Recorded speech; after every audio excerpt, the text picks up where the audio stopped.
Kumusta mga ka-Atletico? Ito na, umabot na nga tayo sa Game 3 ng UAAP Season 86 Basketball. Ngayong December 6, Wednesday 6pm sa Araneta Coliseum, magtutuo sa isang do-or-die final matchup ang DLSU Green Archers at UP Fighting Maroons. Sa second game ng kanilang series noong linggo, nakabawi ang Lasal sa pagkatambak noong Game 1 at bumawi sa isang dominanteng panalo laban sa UP.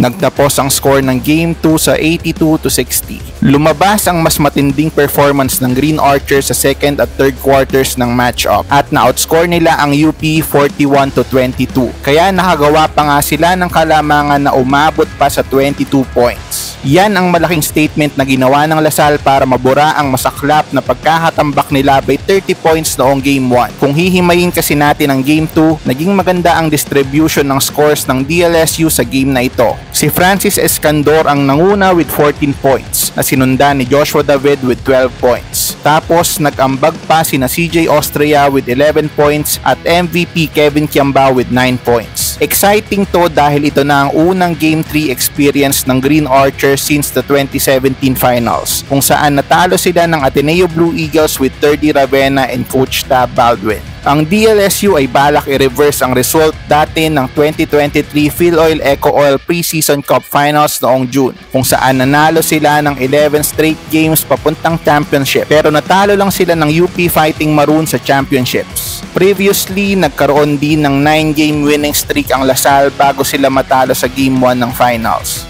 Speaking of the Maroons, hindi naging sapat ang double-double 11 points at 11 rebounds plus 2 blocks ni Malik Diouf para sa UP na nakatanggap ng kanilang most lopsided loss ng season.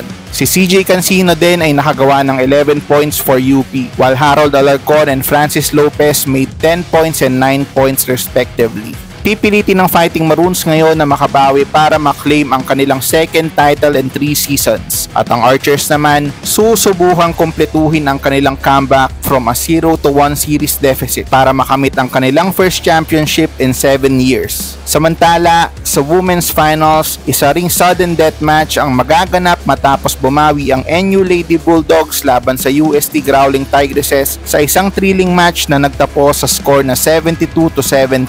Magtatapat din sila sa Game 3 sa Big Dome ngayong Miyerkules at 12pm. Blockbuster bakbakan talaga ang mangyayari ngayong Miyerkules, kaya wag na yan palampasin mga ka-Atletico. Sino tingin nyo ang magiging champions natin? I-comment mo na yan.